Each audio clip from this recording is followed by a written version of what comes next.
बलगल उला बिकमालिही कशफत दुजा बिजमालिही हसनत जमीउ खिसालिही सल्लु अलैहि व आलिही।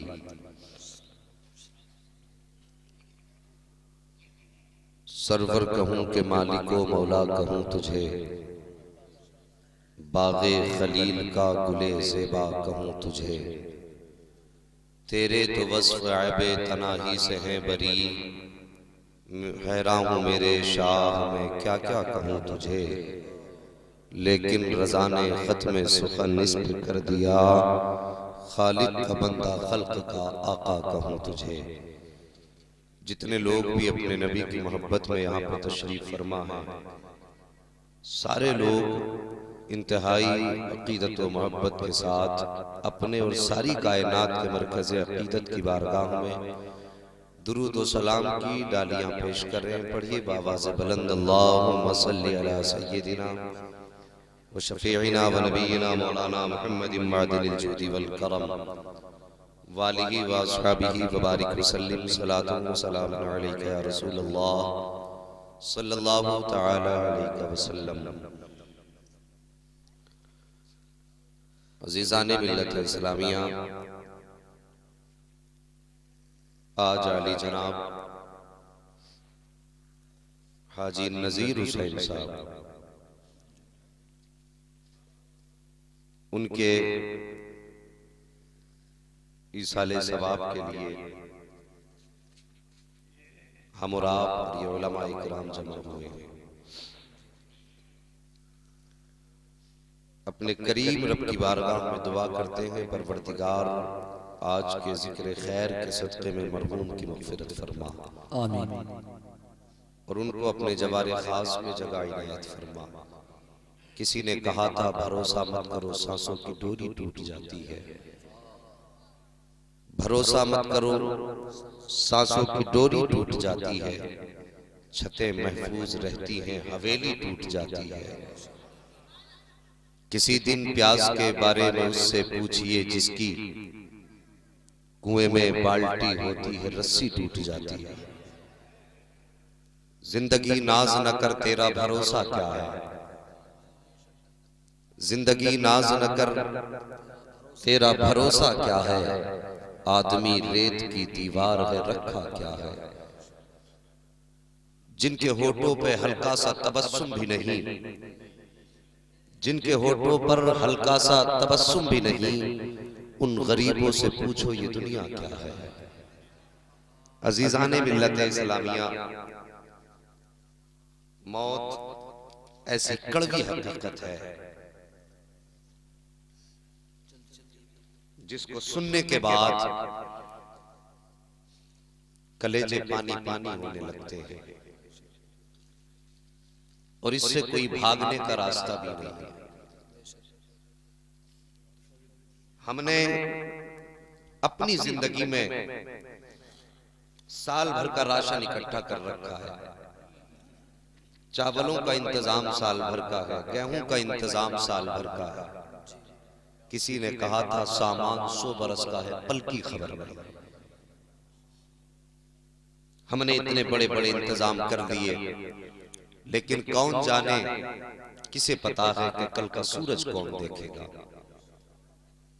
कितने लोग रातों को हिसाब जोड़ के सोए जरूर कि सुबह उठेंगे ये काम करेंगे, सुबह उठेंगे वो काम करेंगे। हम बिस्तर पे लेट करके हिसाब जोड़ रहे थे, मौत के फरिश्ते ने हमारी बातें सुनी, मुस्कुराना शुरू कर दिया। नादान ख्वाब कितने बड़े देख रहा है, देख रब ने मुझे तेरे दरवाजे पे भेज दिया।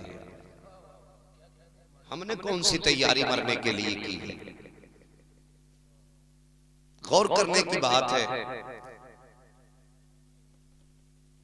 हजारों ख्वाब जिंदगी में हमने सजाए, क्या जिंदगी ने ये रंग हमें न दिखाए कि शौहर परदेश से आया काम करके बैठा, रात को बिस्तर पर मियां बीवी बैठे बच्चों के बीच बातें करते हैं, अपने इस बेटे को डॉक्टर बनाएंगे, इस बेटे को इंजीनियर बनाएंगे, इस बेटे के सर का सेहरा भी देखना है, देखना इसकी शादी ऐसे धूमधाम से करूंगा कि दुनिया देखेगी। अभी ये बातें कर ही रहे थे कि सुबह का सूरज जो निकला, जो रातों दिन ख्वाब बेटे के सेहरों के सजाते रहे, मस्जिद से उन्हीं की मौत का ऐलान कर दिया गया।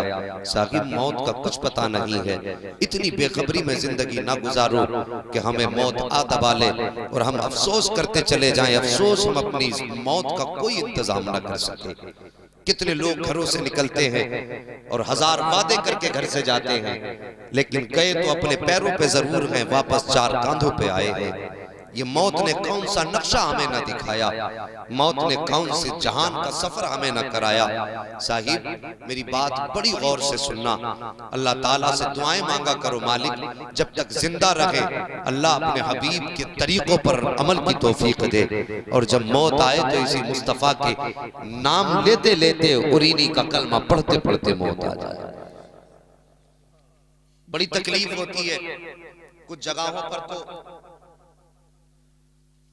कानों में लीड लगी होती है, अगले दिन फोटो आ जाता है कि रात कानों में लीड लगा के लेटा था, अचानक चार्जर की आईसियां उड़ी, चार्जर डायरेक्ट हुआ, वो करंट डायरेक्ट मोबाइल के अंदर पहुंचा, उसकी आईसियां उड़ी, फिर वो करंट डायरेक्ट लीड में आया, और उस वक्त ये लीड का जो बटन था इसके मुंह के अंदर था। अचानक न जाने कब किस हाल में मौत आ गई, कुछ पता नहीं। इंतजाम कर लो। आज कौन सा घर ऐसा जिस घर से जनाजे न उठे?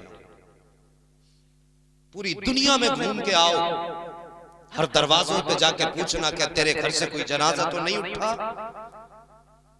हर के घर के अंदर से आवाज आएगी, कोई कहेगा मेरे घर से 3 जनाजे उठ चुके हैं, कोई कहेगा मेरे घर के अंदर से 4 जनाजे उठ चुके हैं, और किसी घर से जवाब में सिर्फ रोने की सदा आएगी। जब आप गौर करेंगे पूछेंगे मार रो क्यों रही है, जवाब दे, आवाज आएगी नादान तू एक जनाजे की बात करता है, मेरी तो जिंदगी का चिराग भी इकलौता था, वही मेरे बुढ़ापे का सहारा था, अभी कुछ दिन हुए हैं कि जवान बेटे का जनाजा उठा है। साहिब हर घर से जनाजे उठे हैं, लेकिन नसीहत कितनों ने हासिल की है। लोग कहते हैं हम फला को कब्रिस्तान उतार के आए हैं, नहीं तू किसी को लेके नहीं गया, बल्कि मुर्दा तेरा हाथ पकड़ के कब्रिस्तान तक तुझे लेकर के गया है।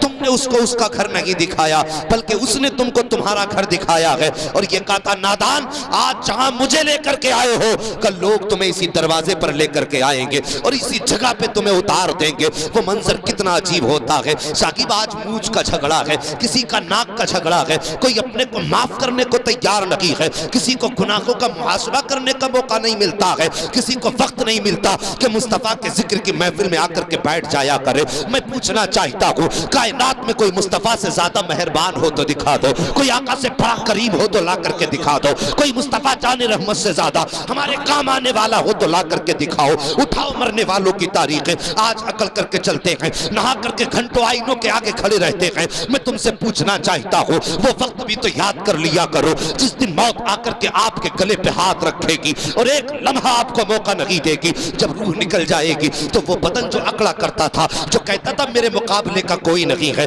आज बेसुध बिस्तर पे पड़ा है, को मक्खियां भी दूसरे उड़ा रहे हैं, चादर भी कोई और डाल रहा है। जब गुस्ल की बारी आती है तो साकिब जब जिंदा थे तो अपने हाथ से कई कई घंटे तक पानी के अंदर रह करके साबुन से बदन रगड़ा करते थे, लेकिन आज मौत ने इतना लाचार कर दिया है कि अपने बदन पे साबुन लगाना तो बड़ी बात है, अपने हाथ से पानी तक नहीं डाल सकते हो, आज अपना पर्दा भी खुद नहीं कर सकते हो। मैं तुमसे पूछना चाहता हूँ साहिब ये अकल किस लिए है? ये जिंदगी के अंदर घमंड कब तक का है? एक दिन मौत ऐसा धक्का देगी कि सारे घमंड और अकल निकल करके रह जाएंगे। अल्लाह अकबर, तारीख उठा करके देखो मरने वालों की, जब मौत आया करती है तो इंसान फिर लाचार हो जाता है, न कुछ करने का न धरने का। फिर पानी डालने वाला और है, बदन मसलने वाला और है, चार खड़े होके कहते इधर से पानी डालो, कोई कहता ये हिस्सा सूखा रह गया है, आज तुझे अपना बदन भी नजर नहीं आ रहा है, तेरे बदन को बताने वाले भी दूसरे हैं। कुछ लोग आए पैर अंगूठे बांध बांध दिए, कहीं इसके पैर टेढ़े ना हो जाएं। किसी ने कहा चेहरे पे कपड़ा लपेट दो,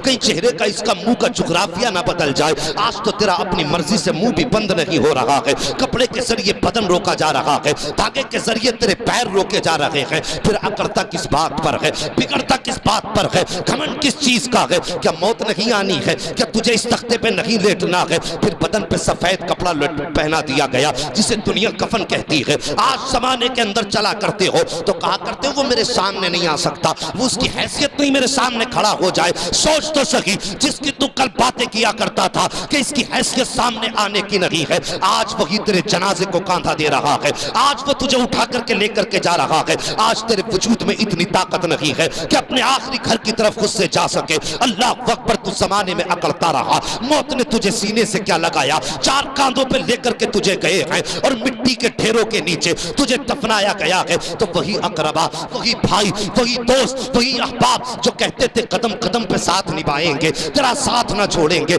आज कहते हैं ये सुराख रह गया है, इसे भी बंद कर दो, आखिरी तख्ता भी लगा दो। जो कहते थे तेरे बगैर जिंदगी नहीं गुजरेगी, आज कहते हैं सही से बंद कर देना, कोई सुराख बाकी न रह जाए। शाकिब जरा गौर तो करो, कल जो साथ जीने मरने की कसमें खाते थे, आज तेरे ऊपर मिट्टी डाल करके जा रहे हैं, कोई एक लम्हा तेरे पास ठहरने के लिए तैयार नहीं है। जब तुझे कब्र के अंदर डाला है, मनो मिट्टी तेरे बदन पे डाल दी गई है, कोई सुराख न छोड़ा गया। साहिब कब्र का अंधेरा है, फिर उजाला कहां से लाओगे? आज कई कई लाइटों का इंतजाम है, तब भी कहते घर में अच्छा नहीं लगता है, घर में जब तक दूसरे ना हो दिल नहीं लगता है। साकिब उजाले में तन्हा दिल नहीं लगता, तो फिर कब्र तो अंधेरा है, वो तो कीड़े मकोड़ों का घर है, कोई साथ बटाने वाला भी नहीं है, कोई हिम्मत बनाने वाला भी नहीं है। साकिब अब मेरी बात को गौर से सुन लो, जब ये दुनिया वाले मनो मिट्टी डाल के चले जाएंगे, कोई सीने से लगाने वाला ना होगा। खुदा की कसम, ऐसी तन्हाई में तेरे डर को दूर करने के लिए, तेरी मुसीबतों को मिटाने के लिए अगर सबसे पहले कोई तेरी कब्र में आएगा तो वो कोई और नहीं होगा बल्कि हसनैन का नाना होगा, फातिमा का बाबा होगा, मुस्तफा जाने रहमत होंगे। इधर चेहरे से कफन हटेगा, उधर मुस्तफा रुख से चिलमन हटाएंगे और फरिश्ते भी कहेंगे मुबारक हो, नसीबों वाला है, आज तेरी कब्र में नबियों का इमाम जलवागर हो गया। अल्लाह, नारे तकबीर, जबरदस्त आवाज से बोलिए नारे तकबीर, नारे रिसालत, नारे हैदरी, मसलके आला हजरत हजरत अल्लामा मुफ्ती हम्माद साहिब किबला। सुभान अल्लाह, बहुत अच्छे मुफ्ती साहब, वाह वाह। ये मेरे मुस्तफा का करम नहीं तो और क्या है। किसी ने कहा था आ गए कब्र में भी छुड़वाने, दर्द कितना है उम्मती के लिए। अल्लाह अकबर, वो तो अपने उम्मती को कब्र में भी तन्हा न छोड़ते। तो शागिर्द हम कितने बेवफा हैं कि हमारी बस्ती में मुस्तफा की बातें हो और हम बिस्तर पे लेटे रहे। क्या तुमसे मुस्तफा को प्यार नहीं है या तुम्हें मुस्तफा से प्यार नहीं है? माना कि ये साले सबाब की महफिल हाजी नजीर हुसैन की थी, लेकिन बातें तो मदीने वाले मुस्तफा की हैं, बातें तो सारी सरकार की हैं। अगर तुझे मुस्तफा से प्यार था, आंखें बंद करके उठ जाया कर और कह दिया कर यार हवेली किसी की भी हो, बातें तो मदीने की होने वाली। ये इश्क का तकाजा है। आज मेरा ईमान कहता है नबी की हदीस के मुताबिक, आका करीम इरशाद फरमाते हैं जब तुम किसी मरने वाले को कब्र में दफना के आते हो ना, तो उसकी मिसाल मुस्तफा फरमाते हैं कल गरीकिल मुतगव्विस, ऐसे शख्स की तरह है जो समंदर में डूब रहा हो और गोते खा रहा है। जिसे तुमने कब्र में उतारा उसकी मिसाल ऐसे है जैसे समंदर में डूबने वाला इंसान गोते खाता हो। बड़े बड़े लोग बैठे हुए हैं, सफेद बालों वाले तजर्बाकार लोग हैं, सब जानते हैं जब बंदा डूबता है तो हर तरफ हाथ मारता है जी। अगर एक घास का तिनका हाथ आ जाए तो उसके सहारे से किनारे लगना चाहता है। ऐसे ही होता है ना, किसी ने कहा था डूबते को तिनके का सहारा काफी होता है। ये बात समझ में आ रही ना मेरी? आका फरमाते तो कब्र में दफन होने वाले की मिसाल ऐसी है जैसे कि डूबने वाले की मिसाल, वो गोते खाता है, हाथ मारता है। फरमाया गया जब बंदे को दफनाया जाता है, अगर उसके अमाल अच्छे नहीं होते तो उसके पैरों में आग की बेड़ियां लगाई जाती है। आग की बेड़ियां उसके पैरों में, पूरी कब्र को आग का संदूक बना दिया जाता है। फिर फरमाया मेरे मुस्तफा फरमाते हैं फिर कोई उसका चाहने वाला उससे मोहब्बत करने वाला, चाहे उसका बेटा हो, उसका दोस्त हो, उसका बाप हो, उसका भाई हो, उसकी माँ हो, उसकी बहन हो, कोई भी रिश्तेदार हो, फरमाया जब वो उसके हक में हाथ उठाते और हाथ उठा के कहते हैं अल्लाह मेरे भाई को बख्श दे, अल्लाह मेरे बाप को बख्श दे, फरमाया गया अचानक उसकी कब्र में नूर आ जाता है, नूर आता है उसकी कब्र में और रोशनी ही रोशनी। फिर वो कहता है फरिश्तों बताओ तो सही, जब मुझे दफनाया गया तो अंधेरा था, जब मैं पापी था मेरे सर पे तो गुनाहों की गठरी थी, मेरे अमल का मामला तो ये कब्र को आग का संदूक बनाया गया, अचानक ये ठंडी हवाएं किधर से आ रही हैं और मेरे पैर की बड़ी बेड़ियां क्यों खुल गई, ये नूर के झोंके कब्र में किधर से आ रहे हैं। तो फरिश्ते कहते हैं मुबारक हो, आज तेरे बेटे ने मुस्तफ़ा के जिक्र की महफिल आबाद कर रखी है। किस्मत वाले होते हैं वो बाप जिनको औलाद ऐसी मिलती है कि मरने के बाद उनके इशाले सवाब की महफिलें मुकर्रर करें। हाँ, वरना हमने तो देखा लोग सिर्फ लकीर पीटा करते हैं, 40 में भगोने बन जाएंगे 40-40, वो इसलिए कि कल रिश्तेदार आ रहे हैं, दोस्त आ रहे हैं, आप आ रहे उन्हें खिलाना भाई, दिखाना, पता चलना चाहिए हाजी जी के बेटे ने इंतजाम करा। दुनिया कहेगी हाजी जी के बेटे ने सिर्फ 40वें के दिन का खाना नहीं किया बल्कि रात को मुस्तफा के नाम के तराने की भी महफिल आबाद की। हाँ हाँ, तो ये मिजाज है हम लोगों के।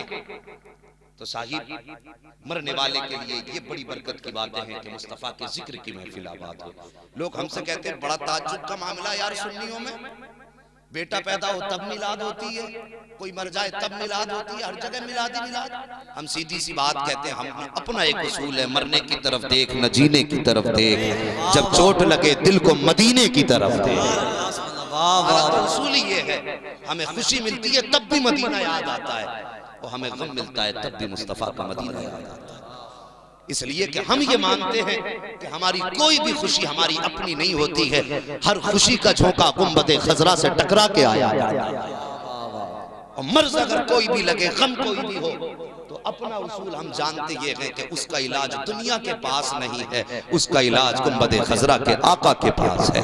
हम तो इसी बुनियाद पर नबी नबी करते हैं, सिर्फ इस बुनियाद पे आका का नाम लिया करते हैं कि कयामत के दिन जब अच्छे आए तो मुस्तफ़ा हम पापियों को देख के कहते हैं फरिश्तों आने दो, ये माना कि ये तुम्हारे साथ पारसा हैं, ये नमाजी जा रहे हैं, ये गाजी जा रहे हैं, ये हाजी जा रहे हैं, ये पारसा जा रहे हैं। काश मुस्तफ़ा हाथ उठा के कह दें फरिश्तों छोड़ दो, जब दुनिया सर्दी में बिस्तर में लेटी थी, ये तन्हाई में बैठ करके अपने बिस्तर छोड़ करके मेरे नाम की महफिलें सजा के बैठे थे, इन्होंने सर्दियों में अपना घर-बार छोड़ दिया था, आज मैं इनको हाथ पकड़ के जन्नत का परवाना देना चाहता हूं। सुभान अल्लाह, वाह वाह वाह, जिंदाबाद, नारे तकबीर, नारे रिसालत, मसलके आला हजरत हजरत अल्लामा मुफ्ती हम्माद साहिब क़िबला, महफिल ऐसाले सवाब। सुभान अल्लाह। साहिब मौत जब आती है तो वो किसी की उजड़ती गोद नहीं देखती, मौत जब आती है तो ये भी नहीं देखती कि बाप के आंसू निकलेंगे, माँ के जिगर पे क्या गुजरेगी, भाई के कलेजे पे क्या होगा। मौत जब आती है तो सारी दुनिया से नजर फेर के सिर्फ अपने मकसद की तरफ आती है। बेशक बेशक। आज तक मौत ने किसी के दरवाजे पे इजाजत नहीं ली, लेकिन हाँ मेरे नबी का वो दरबार है जहाँ पे मलकुल मौत भी आए तो इजाजत मांग रहे। सुभान अल्लाह। मगर साहिब याद रखना, जज़ाकल्लाह, साहिब याद रखना, मौत एक ऐसा दाग है जो हर सीने पे लगा है। न इसने बादशाह को बख्शा है, न इसने अमीर को बख्शा है, न वजीर को बख्शा है। मौत जब आई है तो बड़े अच्छों अच्छों की आंखों में आंसू दिए, मरने से पहले मरने का इंतजाम कर लो। हमारा मामला तो ये है, अगर भाई की 4 बीसे मिल जाए तो हम 4 बीसे पे सांप बन के बैठ जाते हैं। मिजाज है हमारा, सांप बन के बैठ जाते हैं। साहिब एक दिन मरना है, बचना नहीं है, और मौत जब आएगी ना तो एक एक रत्ती का हिसाब अल्लाह लेगा। यहां तक फरमाया गया अगर तुमने चलते फिरते किसी के खेत के धान के पेड़ में से एक दाना तोड़ा, तोड़ के उसे मुंह में रखा, फरमाया गया तुमने छिलका यहाँ डाल दिया, एक दाने का छिलका दांत में रख देते ना, हमारा सूत के हाथ चल रहे हैं, पता ही नहीं किसकी तोड़ दी, किसकी बर्बाद कर दी।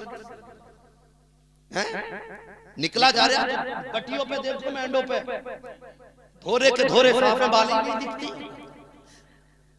कुछ नहीं मिलता, वही मारा हाथ सट्ट से बाल सूंघ दी पूरी, 4 दाने खाए बाकी फेंक दिए। अल्लाह के यहाँ हिसाब देना, फरमाया गया तूने मुंह में एक दाना रखा ना और मुंह से छिलका उसका फेंक दिया, फरमाया गया छिलका कहाँ फेंका उसका हिसाब अलग होगा और तूने दाना जो खाया उसका हिसाब अलग। तैयारी करें हम मौत की, हम तो बीगे बीगे खा जाते हैं, डकार तक नहीं आती और सबसे बड़ा हाजी बन के बैठा बंदा, दूसरों के हक खा के अगर हज किया तो क्या किया, किसी का दिल दुखा के अगर मस्जिद आबाद की तो क्या की, मजा तो तब था किसी का वीरान दिल आबाद कर देता, मजा तो तब था किसी रोते हुए के लबों पे मुस्कुराहट दे देता।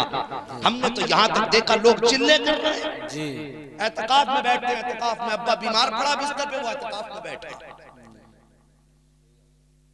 माँ को दवा की जरूरत है, बच्चा एतकाफ में कुरान पढ़ रहा है रमजान में, तुझे क्या लगता है माँ बिस्तर पे दवा के लिए रोती रहे और तू एतकाफ करेगा, अल्लाह राजी होगा? रब फरमाता सुन, अगर माँ बाप को सता के तू कोई भी इबादत करेगा मैं सारी इबादत तेरे मुंह पे मांगूंगा। अगर इबादत कबूल कराना चाहते हो तो पहले दुखे दिलों का इलाज करो, अगर तुम किसी दिल का इलाज न कर सके तो इबादत अपनी जेब में रख के मर जाओ, रब को तुम्हारी इबादत की जरूरत नहीं। ये बात जहन नशीन कर लेना, अल्लाह अकबर, लोगों के हक आगे टकारे नहीं आती, मगर याद रखना साहिब, अगर अल्लाह ने मुझे ये तुम्हें पावर दी है तो घमंड न करना, इतराना मत। अल्लाह ने अगर ताकत दी है तो ये मत सोच लेना जहां तक नजर जा रही हो सब अपनी अपनी। कहते हैं ना अमीर के जबर के दौरे कब्र भी अच्छी नहीं होती, एक कहावत है बड़े बूढ़ों में हमने सुनी है साहब, हमें कहा जाता है कि जबर के दौरे कब्र भी अच्छी नहीं होती। तो मैं कहता हूँ साहिब एक बात याद रखो, तुम ये मत समझ लेना अगर आज कोई गरीब है तो उसकी कोई सुनने वाला नहीं है, उसका कोई हिमायती नहीं है, उसका कोई हमदर्द नहीं है, ये मत सोच लेना। याद रखना मेरे आका फरमाते हैं कांटा उम्मती को लगता है तो दर्द मदीने वाले को हुआ करता है। अल्लाह अकबर। मेरे नबी ने ऐलान फरमाया था मेरे सहाबा ऐसी छत पे मत लेट जाना जिस छत की 4 दीवारी ना हो, ऐसी छत पे मत लेट जाना जिसकी 4 दीवारी रुकावट ना हो। सहाबा अर्ज करते हैं आका किस लिए? मेरे नबी फरमाते हो सकता है किसी को नींद में चलने की आदत हो सकता है कोई नींद में उठ के चलने लगे, अगर 4 दीवारी नहीं होगी तो पैर फिसलेगा, मेरा उम्मती नीचे गिर जाएगा। आका फरमाते सहाबा जब उम्मती नीचे गिरेगा तो उसका हाथ टूटे या उसका पैर टूटे उसको चोट बाद में लगती है, मदीने वाले को दर्द पहले हुआ। खंजर चले किसी पे तड़पते हैं हम अमीर, सारे जहां का दर्द हमारे जिगर में है। मेरे नबी ने उम्मत से इतना प्यार किया किसी को सताने से पहले 100 बार सोच लेना। माना कि दुनिया में प्रधान प्रधान सब इसके खिलाफ हैं, मगर याद रखना मदीने वाला अपने कमजोर उम्मती के साथ है। और खुद मेरे आका ने फरमाया मैदान क़यामत में मैं अपने गरीब उम्मतियों की सफ में खड़ा हूं। ये याद रखना मेरे नबी ने फरमाया क़यामत में अपने गरीब उम्मतियों के साथ खड़ा होगा। साकिब फिर सोचो फिर खुदाई का फैसला किधर जाएगा? अल्लाह का महबूब फरमाता है कि मैं मजलूमों के साथ खड़ा होऊंगा। अब जालिम से हिसाब हो रहा है, जालिम अपने गवाह पेश करे, अपनी सफाई पेश करे, कितनी भी सफाई पेश कर ले मगर फैसला उधर होगा जिधर महबूब खुदा खड़ा होगा। आका फरमाते हैं जालिमों की अलग जमात होगी, मजलूमों की अलग जमात होगी। सुनो रब का करम उधर बरसेगा जिधर मदीने वाले की नजरें करम पड़ती है। सुभान अल्लाह सुभान अल्लाह, वाह वाह वाह। किसी को सताने से पहले हमें 100 बार सोचना चाहिए, लेकिन आज पता ही नहीं है, मेड़े की मेड़े हड़प कर जाते हैं। कहते नहीं जी हैं तो पीछे अब्बा के जमाने में कि नाप ले यार 4 शरीक थे ना 4 बीघे एक एक हो गई, मैं क्यों नापूं? जिसकी ज्यादा है वो तो नापने ही तैयार नहीं। एक बात बताऊं, एक बादशाह था, उसके महल की थोड़ी सी दीवार टेढ़ी हुई थी। जवानों बड़े बूढ़ों की जिंदगी तो गुजर गई और अब हमें अपनी जिंदगी गुजारनी है। बस बहुत गौर से इस बात को सुनना। उसके महल की दीवार थोड़ी सी टेढ़ी हो रही थी इस वजह से कि उस जगह पे गरीब खातून का झोंपड़ा था। बादशाह कहने लगा अपना झोंपड़ा हटा ले, कहीं और जमीन ले ले। खातून कहने लगी इस मकान से मेरे बुजुर्गों की यादें जुड़ी है, मैं ये हवेली नहीं छोड़ सकती, तेरी नजर में ये फूस का छप्पर है, लेकिन मेरी नजरों में ताजमहल से ज्यादा अजीज है। जवानों बुजुर्गों की यादें मिटाया ना करो, इनको देखने में बड़ों के बाद बड़ों की यादें ताजा हो जाती हैं। बाप के हाथ की अगर कोई दीवार है तो उसे सलामत रखना, इसलिए कि जब कभी बाप की याद आए ना, बाप की बनी दीवार देख लेना, अल्लाह की कसम ऐसे ठंडक दिल पे पड़ जाएगी जैसे बाप का चेहरा देख लिया। हाँ हाँ, अपने बुजुर्गों की यादें मिटाया ना करो, ये मुसीबत वक्त में तसल्ली देने के काम आती है। जब आंखें बरसती हैं तो खुदा की कसम फिर यही दीवारें आंखों को ठंडा किया करती हैं। खातून ने कहा था मैं इसे नहीं बेच सकती और ना इसे छोड़ सकती हूँ, इसके बदले में सारा जमाना भी देगा तो मेरे किसी काम का नहीं है, इसलिए कि इससे मेरे बुजुर्गों की यादें ताजा होती हैं, इससे मेरे बुजुर्गों के यादें जुड़ी हुई हैं। खातून ने इतना का इनकार कर दिया। इत्तेफाक से खातून घर छोड़ के कुछ दिन के लिए कहीं चली गई। जब वापस आई तो क्या देखती है, उस जगह पे झोंपड़ा नहीं था, उस जगह पे उस औरत का मकान नहीं था। उसने आके लोगों से कहा, लोगों मेरा मकान क्या हुआ? मैं जब गई थी तो अपना मकान छोड़ के गई थी। लोगों ने कहा, खातून जब तूने घर छोड़ा बादशाह को मौका मिल गया, इसने वजीरों को हुक्म दे के तेरा मकान तोड़वा दिया और उसकी अपनी दीवार महल की सीधी कर ली है। अल्लाह अकबर, खातून ने इतना सुना है, तुम्हें क्या लगता है एक बादशाह का मुकाबला एक बूढ़ी औरत कैसे कर सकती थी? वो बूढ़ी औरत जिसके सर पे न शोहर का साया है, न घर के अंदर बेटे का नाम का चिराग जलता है, आज तन्हा खातून है। अल्लाह अकबर, जैसे उसने अपने घर के टूटने की दास्तान सुनी, उसका दिल टूट जाता है, आंखें बरसने लग जाती हैं। मजबूर थी, क्या करती? दुनिया देख रही थी कि कुछ देर रोएगी, चुप हो जाएगी, लेकिन दुनिया को पता ना था अगर बादशाह के पास ताकत है तो उसके पास भी कोई ताकत जरूर होगी। उस खातून ने टूटा घर देखा, आंख में आंसू आए और यूं दामन फैलाया और आसमान की तरफ निगाह उठा के कहती है, ए मेरे परवरदिगार, माना कि मैं अपने घर में नहीं थी, मुझे तो अपना घर नहीं दिखाई दे रहा था, लेकिन तुझे तो दिखाई दे रहा था। माना कि मैं नहीं थी लेकिन तू तो मौजूद था। ए परवरदिगार, ये मेरी अदम मौजूदगी में टूटा, मुझे गम नहीं है, लेकिन तेरी मौजूदगी में टूट गया, ये सदमा उठने नहीं देता। अल्लाह अकबर, इतना कहना था, अचानक जमीन फट जाती है, पूरा महल जमीन में चला जाता है। खातून कहती है, ओ दुनिया वालों, किसी को तन्हा मत समझना, जिसका कोई नहीं होता उसकी खुदा की रहमतें हुआ करती। सुभान अल्लाह। नारे तकबीर, नारे रिसालत, मसलके आला हजरत, उलमाए अहले सुन्नत, हजरत अल्लामा मुफ्ती हम्माद साहिब क़िबला। सुभान अल्लाह, जिंदाबाद। साहिब बड़े बड़े गए हाथ, खाली हाथ थे।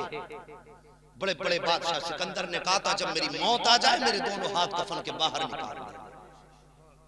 सिकंदर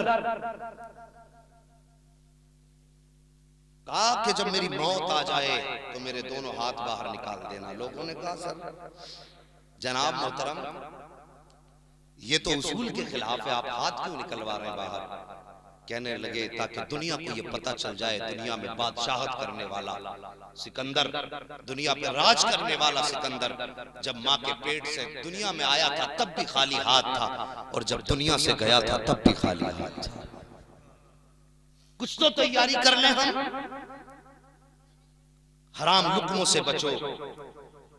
आज साइंस ने तहकीक की कि नस्लें 80% हराम कमाई से बिगड़ रही हैं और 20% मुआशरे से बिगड़ गई। मुझे एक बात बताओ, मैं अक्सर खेत वाले लोग हैं, अगर हम खेत में गलत इलाज के लिए गलत दवा डाल दें तो फसल खराब होती है क्या? गलत दवा डालने से फसल खराब होती है, हराम रोजी खिलाने से नस्ल खराब होती है। ये याद रखना। आज अगर हमारे हाथ रोजी ना लगे, जायज की ना मिले, तो हम में से कुछ लोग ऐसे जो हराम हलाल की तमीज नहीं करते। रब को भूल करके हम अपने जराए पे कूद पड़ते हैं। कोई ब्याज पे उतर आया, कोई सूद पे उतर आया, कोई जुए पे उतर आया। क्यों? बच्चे पालने हैं। नहीं बंदे, तूने रब की चौखट को नहीं पहचाना है। अगर गुर्बत तेरे घर आई थी तो अल्लाह का दरवाजा तो खुला था, अगर मुसीबतें थी तो रब की रहमतें तो आवाज दे रही थी। साहिब, अपने बच्चों की हलाल रोजी का इंतजाम किया करो। और मेरी माँ बहनों, आप भी बैठी हो, तवज्जो से सुन रही हो, मेरी बात गौर से सुनना। अल्लाह अकबर, जब शौहर घर से निकला करे कमाई के लिए, लिए हाथ पकड़ के दरवाजे पे आके इतना कह दिया करो, परदेश कमाने जा रहे हो याद रखना, हलाल का लुकमा मिले तो लेके आना, हराम का लुकमा मिले तो घर के अंदर कुछ मत लेके आना। कि हम बच्चों को खाली पेट तो सुला सकते हैं, उनके मुंह में हराम का लुकमा देकर उन्हें जहन्नम का ईंधन नहीं बना सकते। बहुत अच्छी बात है, ये तुम्हारी भी जिम्मेदारी बनती है। लेकिन हमारे घरों के हालात ये हैं, बीवी कहती है नहीं मुझे सूट 2800 का चाहिए, तू कहीं से भी लेके आ। अगर शोहर हराम काम की तरफ हाथ बढ़ाता है उसकी जिम्मेदार औरत भी होती है। तुम कितनी भी पारसा बन जाओ, मैं कितना बड़ा वली बन जाऊं, लेकिन कायनात में कोई सैयदा फातिमा से ज्यादा पारसा नहीं है। हजरत अली से ज्यादा कोई दयानतदार नहीं हो सकता। एक दिन दरवाजे पे कोई आ गया मंगता, घर में कुछ नहीं था। सैयदा ने देखा घर में कुछ नहीं, अपनी चादर उठाई और हजरत अली के हवाले कर दी। अंदाज़े बयां मेरा बहुत शौक नहीं है, शायद के उतर जाए तेरे दिल में मेरी बात। चादर उठाई दे दी अली जी, फातिमा का घर में कुछ है नहीं। साहिल दरवाजे पे लो ये चादर बेचा। अल्लाह तवज्जो से सुनना, हजरत अली ने चादर ली, बाजार गए, बेची। गालिबन 10 दिरहम की वो चादर बिकी। वापस आ रहे थे, रास्ते में कोई फकीर मिला, कहने लगा अली सुना है तुम्हारे दरवाजे से आज तक कोई खाली नहीं गया, मेरे बच्चे भूखे हैं, कुछ दे दो। तो जितने पैसे हजरत अली की जेब में चादर के थे सारे निकाल करके साहिल के हवाले कर दिए। कितने थे? 10 दिरहम उठा करके साहिल के हवाले कर दिए। आज मैं हूं तो सोचूंगा यार इसे दे दिए, मेरे बच्चे क्या खाएंगे। लेकिन वो थे जो जानते थे वो मैं तवक्कल अल्लाह फहुवा हस्बु, जो अल्लाह पे भरोसा करता अल्लाह उसके लिए काफी होता है। तवज्जो है, थके तो नहीं है अभी आप? अगर थके नहीं है तो एक बार मैं भी कह दूं, बोल दो सुभान अल्लाह, सुभान अल्लाह, अल्लाह सलामत रखे। जी मैं इनकी बराबरी तो नहीं कर सकता, ये नकीब अहले सुन्नत है तो इनका काम ही है सोए हुए को जगाना। ठीक है, जरा मोहब्बत से कहते हैं या रसूल अल्लाह। हजरत अली ने वो चादर बेची, फकीर को सारा पैसा दिया, आगे बढ़े, तिजारत की ना अल्लाह से। अल्लाह अकबर फरमाता है 1-2 बदले में 10 दूंगा।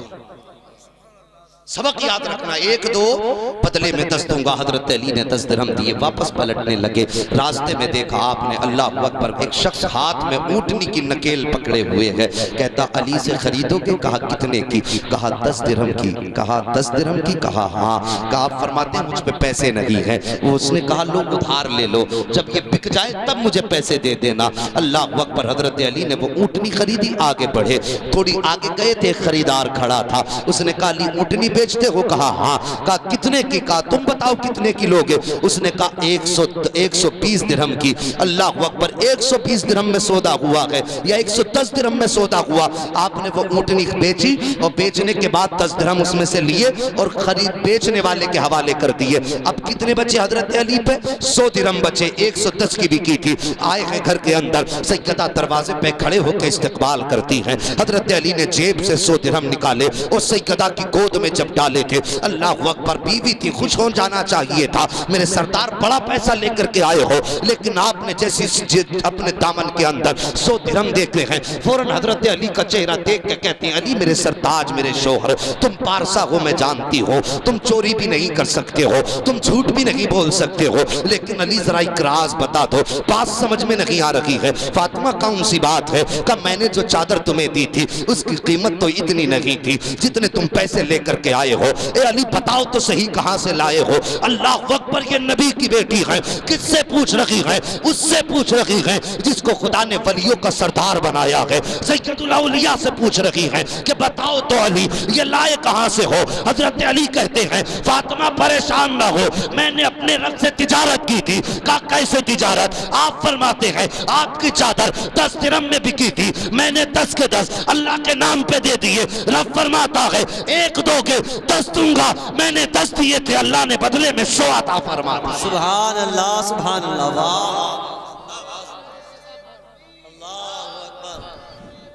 अल्लाह अकबर, या रसूल अल्लाह, जिंदाबाद जिंदाबाद। साहिब मरने की तैयारियां कर लो, एक दिन ऐसा होगा हम कब्र में होंगे और ऐसे हमारे नाम की महफिल सजी होगी। कोई कहेगा बड़ा अच्छा था, कोई कहेगा बड़ा बुरा था। कम से कम ऐसे होके मरना कोई ये ना कह सके अच्छा हुआ दुनिया छोड़ के गया। ऐसे होके मत मर जाना कि तुम्हारे बाद कोई ये कहे कि सुकून मिला उसके मरने से, जान तो छूटी। अगर ऐसा हो गया तो फिर सोच लेना कब्र में भी खैर नहीं है, हश्र में भी खैर नहीं। आखिरत की तैयारियां करो जवानों, बुजुर्गों, माँ बहनों। मैंने कहा था हलाल की तरफ बढ़ो, हराम से बचते रहो, हराम से बचते रहो। आओ एक बात याद आ गई, बड़ी तवज्जो से इस बात को सुनना। एक बड़ा गरीब आदमी था, घर में फाके कई दिन से, कभी मिल जाता कभी खा लेते, कभी नहीं मिलता कभी फाके, ऐसे जिंदगी गुजरती रही। एक मर्तबा ऐसा हुआ 2 दिन गुजर गए, बच्चों को कुछ खाना ना मिला। बीवी कहने लगी मेरे सरताज, मेरे शोहर, अब बच्चों की भूख देखी नहीं जाती, जाओ कोई हिला करो, कोई तलाश करो, कहीं से रोजी ढूंढ के लाओ। तवज्जो है भाई, थके तो नहीं बैठे? हाँ कि जाओ कुछ रोजी ढूंढ के लाओ। शोहर ने कहा ठीक है। फजर की नमाज पढ़ी और शोहर ने कहा लाओ थैला दो, मजदूरी हो गई तो राशन लेके आओ। एक बात याद आ गई, जवानों, एक बात कहते हैं कड़वी है, सभी से ताल्लुक रखती है। ये बातें करने के हैं, बस मोहब्बत से जरा सुन लो भाई, बोल दो जरा सुभान अल्लाह। मेरी बात तवज्जो से सुनना, बात सभी से ताल्लुक रखती है। मजदूर वो बूढ़ा कहने लगा कोई थैला दे दो, शाम को मजदूरी हो गई तो बच्चों के लिए राशन लाओ। आज हम जमींदार लोग गरीब लोगों से खेतों में मजदूरी कराते हैं और मजदूरी कराते फिर उसको 10-10 दिन तक टालते हैं कि आज हिसाब नहीं हुआ, आज दूध का पैसा नहीं मिला, जमीन का पैसा नहीं मिला, आज मील का पैसा नहीं मिला, आज बैंक बंद थी और तुमने 8 दिन टाल दिया। तुम्हें मालूम है ये भी तो हो सकता है जब वो सुबह घर से आया हो, बच्चों से कह के आया हो शाम को आऊंगा तो राशन लेके आऊंगा। तूने तो इतना कह के बिस्तर पे लेट गया, आज नहीं कल मिलेगा। लेकिन क्या तूने उस घर के अंदर झांक के देखा? क्या मालूम बच्चे दस्तरखान बिछाए बैठे हो? क्या मालूम बीवी ने अपने बर्तन समेट के रखे हैं, शोहर आएगा तो आटा लाएगा, और तूने तो जरा सी देर में ये कह के टाल दिया कि पैसा नहीं मिला। मेरे नबी फरमाते हैं कि मजदूर की मजदूरी उसका पसीना सूखने से पहले दे। सुभान अल्लाह। खुदारा रहम करो गरीबों पर, किसी से मजदूरी कराओ तो उसके हालात को भी जान लिया करो, वरना साहिब कोई मजबूरी ही होती है जो 60 साल की उम्र में बंदा मंडी में आके बिका करता है। कोई बाल सफेद होने के बाद अपनी खुशी से बोझ सर पे नहीं रखता, या तो बच्चों की भीख उसे घर में बैठने नहीं देती, या फिर बेटियों की जवानियां उसे चैन से घर में नहीं रहने देती। कोई तो मजबूरी है जिसने लाके आज चौराहे पे खड़ा कर दिया। खुदारा मेहरबानी किया करो, किसी का पैसा रोक के न बैठा करो।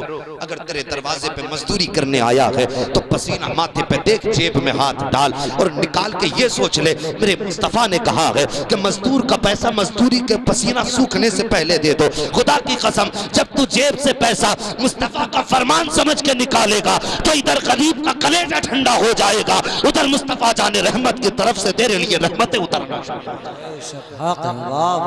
हमने तो साजिद जन्नत को समझा ही नहीं।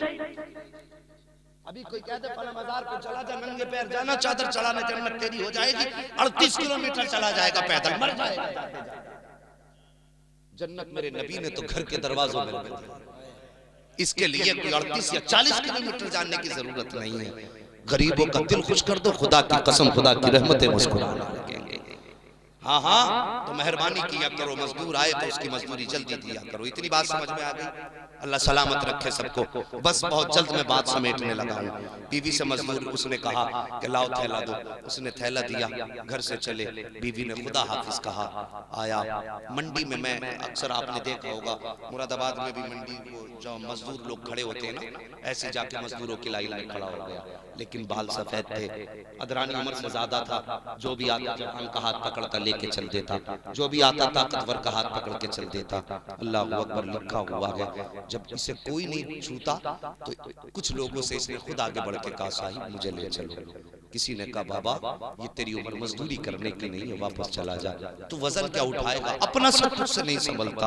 अल्लाह अकबर। 2-3 लोगों ने ये जवाब दिया, सब ताकतवर लेकर के चले गए। और मेरे भाई मैं तुमसे गुजारिश करता हूँ, मेहरबानी करना, अगर अल्लाह ने तुम्हें साहिब सरवत साहिब दौलत बनाया है, अल्लाह ने तुम्हें गुंजाइश दी है, तो जब तुम ताकतवर मजदूर लाया करो तो कम से कम एक कमजोर मजदूर भी ले आया करो। हो सकता है कोई उसे मंडी में कमजोर समझ के न लेके जाए, लेकिन तुम मुस्तफा का उम्मती समझ के उसका हाथ पकड़ लिया करो। मैंने माना तेरे खेत में काम कम करेगा, मैंने माना तेरे मकान की ईंटें कम उठाएगा, लेकिन खुदा की कसम तू जिसको 500 300 400 दे रहा है, तू उसको भरपूर ईंटें उठाने की वजह से दे रहा है, लेकिन किसी कमजोर को उम्मती समझ के भी ले आया करो। माना कि 10 ईंटें कम ढोएगा, तो सुनो तो सही, जब तुम उसको 10 ईंटें कम ढोने के बावजूद मजदूरी पूरी दोगे, इधर गरीब मुस्कुराएगा, उधर खुदा के रसूल मुस्कुराना शुरू कर।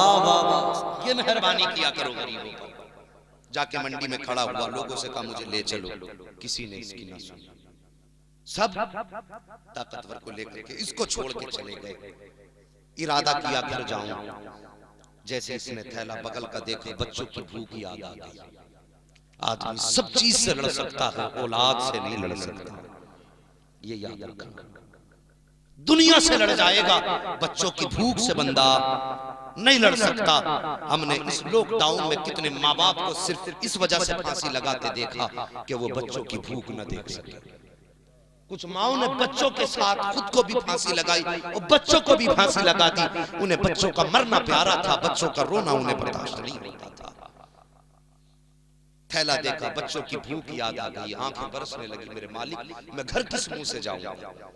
वादा करके आया था राशन लेके आना, मगर मेरे अल्लाह मुझे तो किसी ने मजदूरी पे रखा नहीं। सामने निगाह उठा के देखी, अल्लाह का घर मस्जिद मौजूद था। जैसे मस्जिद का दरवाजा नजर आया, इसने थैला अपने बगल में दबाया, आया मस्जिद के अंदर, वुजू किया, 2 रकात नमाज अदा की, और अदा करने के बाद निगाह उठाई आसमान की जानिब और बच्चों की तरह रोना बिलखना शुरू किया। कहता मेरे मालिक तेरी दुनिया में मुझे किसी ने अपने काम के लायक न समझा, मेरे अल्लाह में बच्चों की भूख नहीं देख सकता, मेरे परवरदिगार मुझे दुनिया वालों ने काम के लायक नहीं समझा है, मगर मेरे अल्लाह दुनिया वाले ना अपनाए। लेकिन आज मैं तेरे दरबार में आया हूँ, मालिक तेरे घर में नौकरी करूंगा, ए अल्लाह मैं तेरे घर की मजदूरी करूंगा, मैं पूरा दिन तेरे घर की सफाई करूंगा, सफे बिछाऊंगा, मस्जिद की धुलाई करूंगा, मेरे अल्लाह मेरे बच्चों की रोजी का इंतजाम कर दे। ये रोता रहा, दुआएं करता रहा, पूरी मस्जिद की सफाई इसने की है, सुबह से शाम हो गई है, कभी सफे उठा रहा है, कभी मस्जिद की धुलाई कर रहा है, शाम हो जाती है, अल्लाह अकबर जब घर चलने का इरादा किया है, कहता मेरे मालिक मेरे बच्चों के रिस्क का इंतजाम कर दे। अल्लाह अकबर तारीख गवाह है, किताबों के अंदर मौजूद है, जब घर की तरफ आया है, कदम पीछे हट रहे थे, सोच रहा था बच्चे पूछेंगे तो क्या जवाब दूंगा। जैसे अपने घर के करीब आया, अंधेरे का इंतजार करने लगा ताकि बच्चे सो जाएं तब घर के अंदर जाऊं। जैसे बच्चों के सोने के बाद घर के दरवाजे पे पहुंचा है, जाके दरवाजे पे दस्तक दी है, अल्लाह अकबर ऐसा लगता था जैसे बीवी खड़े होकर के इंतजार कर रही थी। जैसी बीवी ने दरवाजा खोला, शोहर के हाथ में खाली थैला देखा, तो ये नहीं कहा था निकम्मे कहाँ गया था, ये नहीं कहा था कहाँ टहल करके आया है, कहाँ वक्त गवा के आया है। वो बीवी कोई आम औरत न थी, बल्कि कनीज़ फातिमा ज़हरा थी। वो मुस्तफ़ा जान रहमत की बेटी की गुलामी का दम भरने वाली थी। इन्हें कहते हैं कनीज़ फातिमा ज़हरा। आज का शोहर कमाए बगैर खाली हाथ आता है तो औरतें 6-6 ताने दे करके मार दिया करती हैं, लेकिन कुर्बान जाओ उस औरत के अखलाक पर, जैसे शोहर के हाथ में खाली थैला देखा है, उसने शोहर को ताना नहीं दिया, बल्कि आगे बढ़ के हाथ पकड़ के कहती मेरे सरताज लगता है बहुत थक गए हो, तुम्हारे चेहरे पे थकावट भी है, आज ये गर्म पानी से पैर धुलती हूँ। उसने शोहर के पैर गर्म पानी से धुले हैं और उसके बाद का आप बिस्तर पे लेट जाओ, कुछ देर सर दबा देती हूँ। अल्लाह अकबर। शोहर कहता है मेरी फिक्र न कर, मुझे पता बच्चों को क्या खिला के सुलाया था। औरत की आंख में आंसू आ जाते हैं, खातून रो के कहती मेरे सरताज हम इतने भी नाशुक्रे नहीं हैं कि हम रब की नाशुक्री कर सके। मेरे शोहर घर में कुछ खाने को न था तो कोई बात नहीं, कम से कम रब की दी हुई नेमत पानी तो घर में मौजूद था, मैंने अपने बच्चों को पानी पिला के सुला दिया है। अल्लाह अकबर। शोहर ने इतना सुना है, बिस्तर पे लेट जाता है, जैसे सी बिस्तर पे लेटा, शौहर की तरफ, बीवी की तरफ रुख करके कहता है, ए मेरी बीवी, मैंने ऐसे मालिक के दरबार में नौकरी की है जिसके दरबार में देर तो है अंधेर नहीं हुआ करती है, जिसकी चौखट से कोई खाली नहीं जाया करता है। अल्लाह अकबर। बीवी ने फिर सुबह को शौहर को थैला दिया, फिर जाके ये मस्जिद में मजदूरी करने लगा। अल्लाह अकबर। फिर वही उसूल, फिर घर में आया। जब तीसरे दिन जाने लगा, बीवी की आंख में आंसू आए, कहने लगी, मेरे सरताज, अपने मालिक से कह देना, अपने मालिक से कह देना कि पूरा हिसाब भले 1 महीने के बाद कर दे या 8 दिन के बाद कर दे, कम से कम इतना तो दे दे कि हमारे बच्चों के खाने का इंतजाम हो जाए, हमारे बच्चों के पेट का इंतजाम हो जाए। लेकिन शौहर ने अभी राज नहीं खोला है। बीवी ने इतना कहा, कहता हाँ आज मैं मालिक से कहूंगा कि कम से कम इतना दे दो कि मेरे बच्चों के 2 वक्त के खाने का इंतजाम हो जाए। बीवी ने रुखसत किया, शौहर मस्जिद में आया है, आज मुसल्ला बिछा के रो रहा है, कहता मेरे मालिक 2 दिन गुजर गए हैं, बच्चों को तसल्ली देता रहा, लेकिन आज मेरी बीवी ने मुझसे कहा है कम से कम अपने मालिक से इतना कह देना कि इतना खाने के लिए दे दे कि हमारे बच्चों का पेट 2 वक्त के लिए भर जाए। ये रो करके रब से दुआएं कर रहा है। रोते रोते शाम हो गई है, कभी मस्जिद को साफ करता है, कभी सफे बिछाता है। जब आने का वक्त हुआ है, कहता मेरे मालिक आज बच्चों के सामने कौन सा चेहरा लेकर के जाऊंगा। ए अल्लाह, आज 3 दिन हो गए हैं, मेरे मालिक कम से कम इतना तो इंतजाम कर दे ताकि मेरे बच्चों के सामने मैं मुंह दिखाने के काबिल रह जाऊं। ये कहता मैं वापस चला। मैं ऐसी बेखुदी के आलम में था, मस्जिद से निकला, खाली थैला था, हिम्मत नहीं हो रही थी खाली थैला ले जाने की। मैंने मस्जिद से निकल करके अपने थैले में मिट्टी के ढेले भरने शुरू कर दिए ताकि थैला बच्चों को खाली नजर ना आए। कहता जब मैं चला, आंख में आंसू है, मैं जाकर के घर से दूर झाड़ी के अंदर बैठ गया, देखने लगा कि देखूं बच्चे सोए कि नहीं सोए हैं। कहता जब मैंने दूर से देखा, मैं क्या देखता हूं, मेरे घर के अंदर से धुआं उठ रहा है। मैंने अपनी आंखों को मसला, सोचने लगा ये मेरा घर तो नहीं हो सकता है, इसलिए कि मेरे घर में कुछ पकाने को नहीं था। फिर मैंने गौर से देखा तो मुझको मेरा ही घर नजर आया। मैं धीरे कदमों से आया, मेरे घर की दीवारें नीची थी। मैंने दीवार से झांक के देखा, क्या देखता हूँ, आज मेरे घर के चूल्हों पे पकवान बन रहे हैं, कई तरह के खाने बन रहे हैं। कब फिर मुझसे बर्दाश्त ना हुआ, मैं दौड़ करके दरवाजे पर आया। मैं जिस दरवाजे पे आया हूँ, मेरी बीवी खड़े होकर के इंतजार कर रही थी। खाने की खुशबू मेरे नाक में आई। मैंने बीवी से कहा बता तो सही, ए मेरी शरीक हयात, ये खाने का इंतजाम किसने करा दिया है। बीवी कहती मेरे सरताज परेशान क्यों होते हो, तुम ही तो कहा करते थे कि मेरा मालिक कितना मेहरबान है, जिसके यहाँ देर तो है अंधेर लगी है। तुम्हारा मालिक कितना अच्छा है कि अभी तुमने 3 दिन मजदूरी की है, उसने महीनों के राशन का इंतजाम कर दिया है, उसने महीनों का खाना भेज दिया है। इतना सुना मुस्कुराने लग जाता है। बीवी कहती है सिर्फ यही नहीं है, आओ जरा अंदर आकर के देखो। बीवी हाथ पकड़ के शोहर का लाई है। क्या देखता है कि पूरे घर के अंदर नाच का ढेर नजर आ रहा है, तरह तरह की नेमतें हैं। शोहर सजदे में गिर जाता है। बीवी से पूछता, बीवी बता तो सही, बता कोई ये सिर्फ खाने का इंतजाम किया है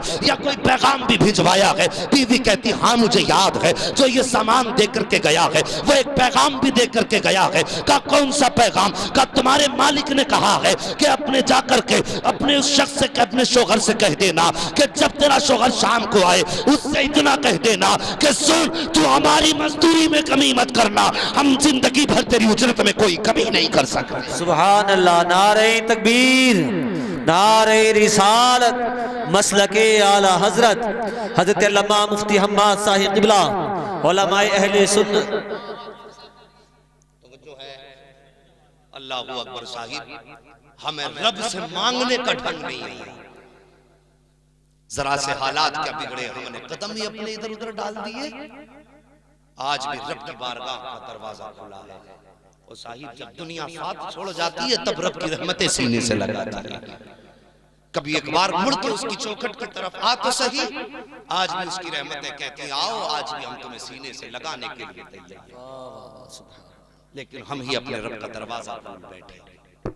हमने ही रब की रहमतों को पहचानना बंद कर दिया। साहिब अगर मुसीबतें आ जाए ना, गरीबी आ जाए, तो अपने रब की चौखट पे आ जाए। रोजी अल्लाह अता फरमाता है, बंदा नहीं देता, रोजी अल्लाह अता फरमाता है।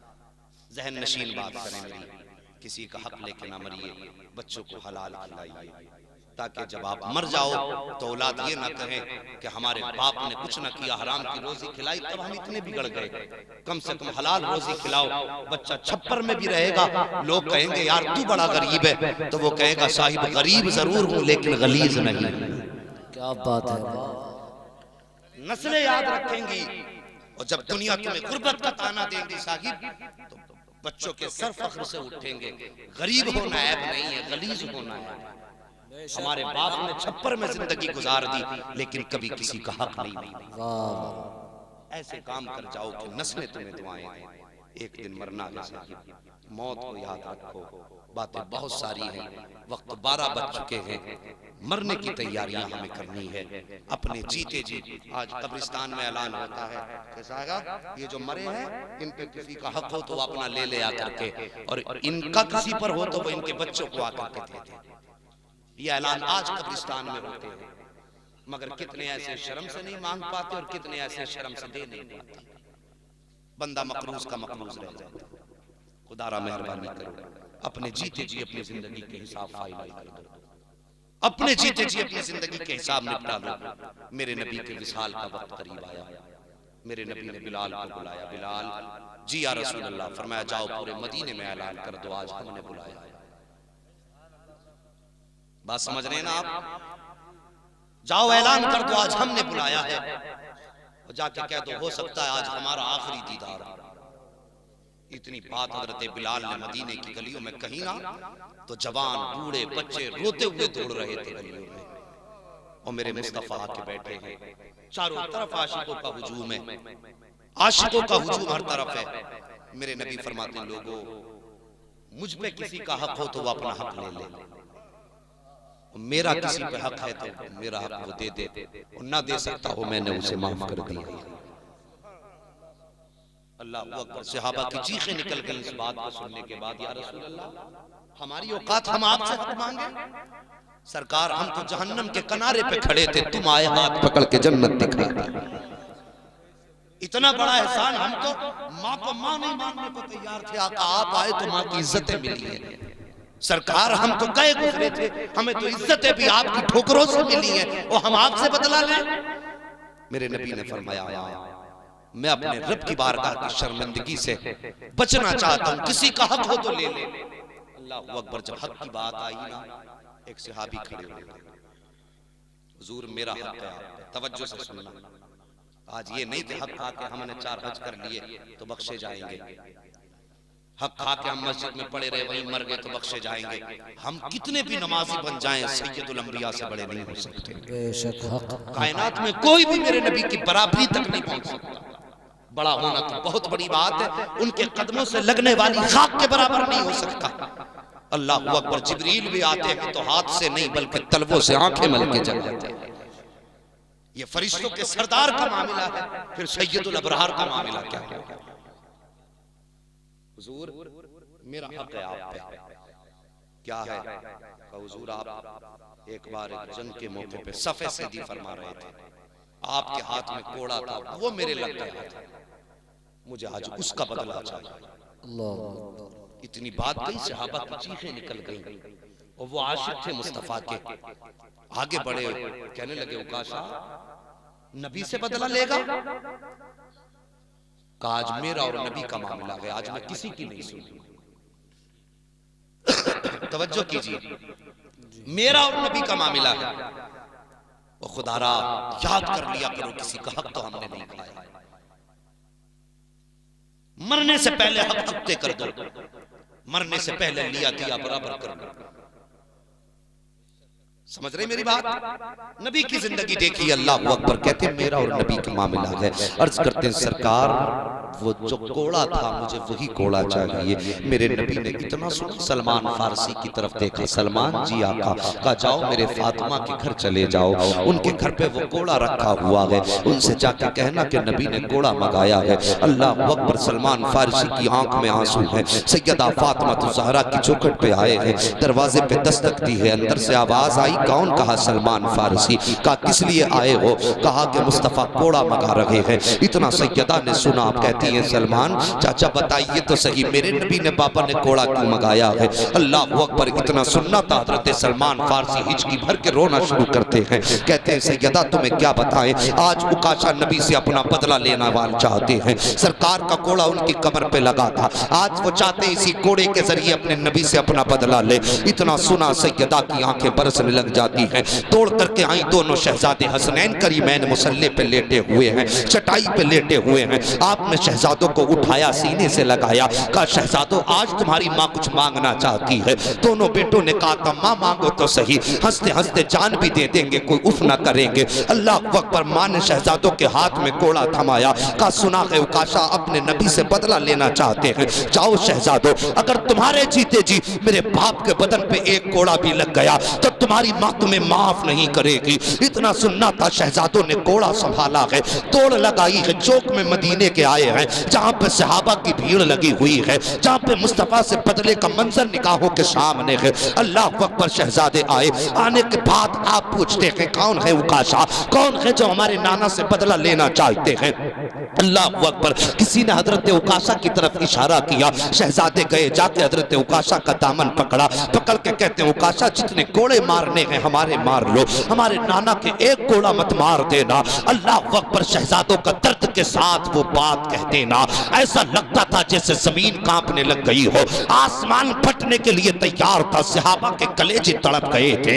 हसनैन करीमैन के बचपन का जमाना था। कहते उकाशा एक के बदले 100 मार लो, मर जाएंगे उफ तक ना करेंगे जब तक 100 की गिनती पूरी नहीं हो जाएगी, लेकिन तुम्हें खुदा का वास्ता है हमारे नाना के कोड़े मत मार देना। कहते उकाशा क्या तुम्हें नबी की कुर्बानियां याद नहीं रह गई हैं? क्या ताइफ के पत्थर कम थे जो हमारे नाना ने खाए हैं? क्या वो मुसीबतें कम थी जो रास्ते में कांटे बिछा के दी गई थी? आज उकाशा तुम बदला लेना चाहते हो? अल्लाह अकबर। हर सहाबी की आंखें बरस रही हैं, सब सारों कतार रो रहे हैं। मेरे सरकार फरमाते हैं शहजादों पीछे हट जाओ। जैसे मुस्तफा ने फरमाया कि शहजादे पीछे हट जाते हैं, लेकिन शहजादों की आंख के आंसू नहीं रुके हैं। उकाशा कहते हैं आका जब आपने कोड़ा मारा था उस वक्त मेरे बदन पे कोई कपड़ा नहीं था, मैं चाहता हूँ आप कमीज उतार दीजिए। अल्लाह अकबर। मेरे नबी की वो कमीज जिस पे 17 पैबंद लगे हुए थे, सरकार ने जब वो कमीज उतारी है, सहाबा इकराम की चीखें निकल जाती हैं। अबू बकर सिद्दीक आते कहते हैं सुन उकाशा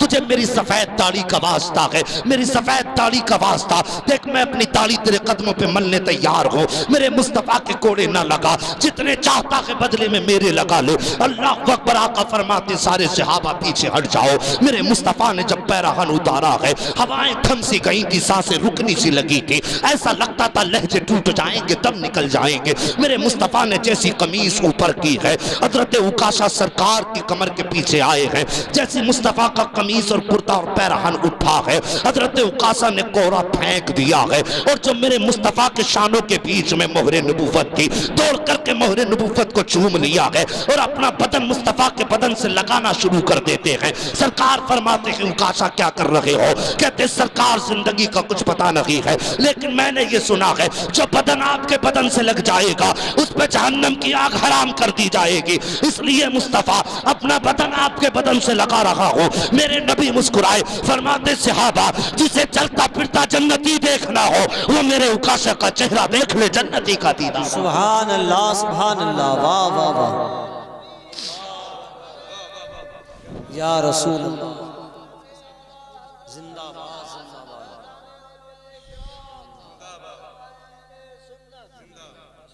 साहिब अपनी जिंदगी में सारे हिसाब चुकते कर लो। बेशक कब्र का मंजर बड़ा भयानक है। बेशक यकीन जानना जब कोई गरीब या कोई हक जिसका मरता है और वो तड़पता है, अल्लाह की रहमत आवाज दे दे करके कहती है आंसू मत बहा, एक दिन जब ये कब्र में आएगा इसे कब्र में गिरा करके इतना रुलाऊंगा कि आंसू खत्म हो जाएंगे, कोई आंसू पोंछने वाला नहीं मिलेगा। अपने जीते जी अपनी कब्र का इंतजाम कर लो, मौत का इंतजाम कर लो। मौत का नाम कोई काली नहीं है, चलते फिरते मौतें हो रही हैं, पता नहीं चलता कौन कब कहाँ किधर से खबर आ जाए। हाँ हाँ ऐसा ही होता है, जब किसी की मौत का ऐलान होता मस्जिद से कहते हैं अरे अरे तो कुछ देर पहले मुझे मिला ही था, अभी तो मैंने इससे बात ही की थी, पता नहीं चलता मौत कब डेरे डाले, मौत कब ले जाए। यकीन जानो ये जो चारपाई है ना, जिसे 4 लोग लेके चलते हैं, ये जब दरवाजे पे आकर रख जाती है तो जब तक अपने ऊपर लिटा नहीं लेते उस वक्त तक वापस नहीं जाती। अपनी आखिरत का इंतजाम अपने हाथों से कर जाओ। ये दुनिया बड़ी बेवफा है, वफादार बेटे नसीबों वालों को मिला करते हैं, ये याद रखना। वरना ये दुनिया तो इतनी बड़ी बेवफा है कि अगर बाप बिस्तर पे मर जाए ना, तो जिस चादर पे खत्म हुआ है बेटे कहते हैं इस चादर को भी गरीबों में बांट दो, इसलिए कि हम इस चादर को भी नहीं रखना चाहते, इसमें बाप का इंतकाल हुआ। तो साहिब एक दिन ये सुलूक हमारे साथ भी हुआ, हमें भी लोग कब्र में लेके जाएंगे। काश ऐसा हो जाए जब जनाजा उठे तो कोई ये ना कहे सूदखोर का जनाजा है, कोई ये ना कहे झूठे का जनाजा है, कोई ये ना कहे चोर का जनाजा है, कोई ये ना कहे कि जिनाखोर का जनाजा है। साहिब ऐसे हो के मरना, जब मरो तो दुनिया कहे यार चलो आगे बढ़ो, कांधा तो लगा लो, मुस्तफा के आशिक का जनाजा। क्या बात। और वो जनाजा दुनिया ने देखा, मेरे ताजुल शरिया का जनाजा बरेली शरीफ में। अल्लाह की कसम हर बंदा ये चाहता था कम से कम उस जनाजे में खड़े होने का मौका मिल जाए। ये आशिकों के जनाजे होते हैं, ऐसी जिंदगी गुजारो। डॉक्टर इकबाल ने कहा था कि मोहम्मद से वफा तूने तो हम तेरे, ये जहां चीज है क्या लो हो कलम तेरे। बस ये बातें मैंने इसलिए की ताकि हाजी नजीर साहब को फरिश्ते मुबारकबाद देते और यकीनन देते होंगे, कहते होंगे मुबारक हो, आज तेरे घर वालों ने मदीने वाले की जिक्र की महफिल आबाद की, उधर बातें हो रही हैं, उधर तेरी कब्र पर रहमत की बरसातें हो रही हैं।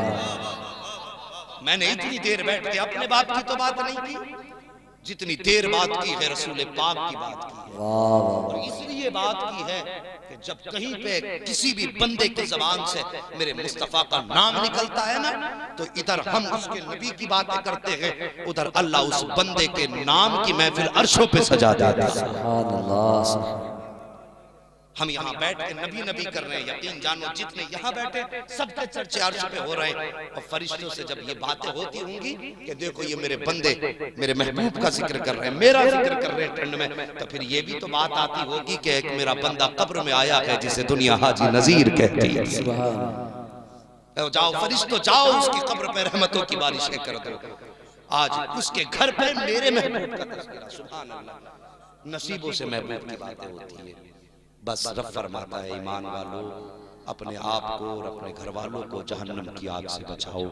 वो कब बचेंगे? घर वालों को हलाल रोजी खिलाइए, अपनी दौलत अपनी जायदाद से अपने हाथ से मुस्तफा के नाम पर लुटा जाए।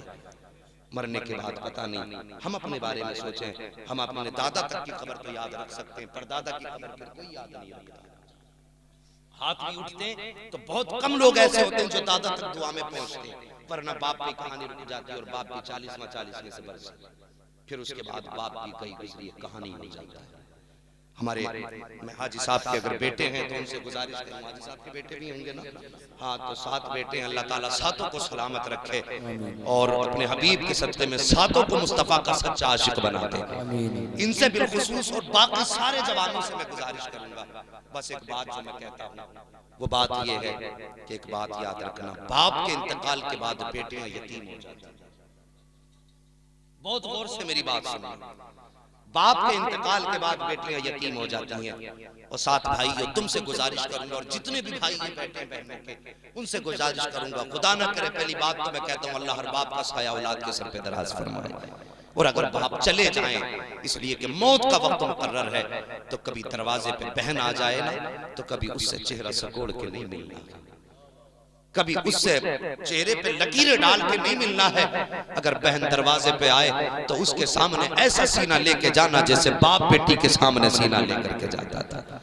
अल्लाह की कसम अगर तूने बहन का चेहरा देख करके अपना चेहरा बिगाड़ लिया तो बहन फिर यतीम हो जाएगी और सोचेगी, एहसास होगा कल जब बाप था और मैं आती थी वो मुझे दूर से देख के मुस्कुरा के कहता था मेरी बेटी आ गई, मेरी लाडली आ गई। आज बाप नहीं है तो लोग चेहरे बिगाड़ के देख रहे। और भाइयों गुजारिश करूंगा, बाप के बाद बहनें दरवाजे पे आए तो चेहरा बिगाड़ के मत मिलना, बल्कि चेहरे पे मुस्कुराहट लाना और ऐसे बन जाना जैसे बाप मुस्कुरा के मिलता था। खुदा की कसम खा के कहता हूँ जब तू ऐसे मिलेगा तो इधर बहन का कलेजा ठंडा होगा, उधर कब्र के अंदर बाप की रूह को अल्लाह ताज़गी अता फरमा देगा। मेहरबानी करना बहनें कभी भी दरवाजे पे आए तो सिर्फ भाई बन के नहीं, उनसे बाप बन के मिलना, ताकि उनको जिंदगी भर बाप की कमी महसूस ना हो। ये बात मेरी याद रखना।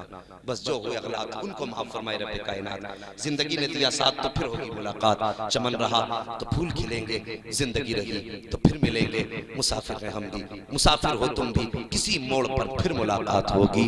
सारे लोग कलमा शरीफ पढ़ लीजिए, ला इलाहा, और जोर से ला इलाहा इल्लल्लाहु मुहम्मदुर रसूलुल्लाह व मा अलैना इल्लल बलाग, अस्तगफिरुल्लाह रब्बी मिन कुल्लि ज़ंबिन व अतूबु इलैहि।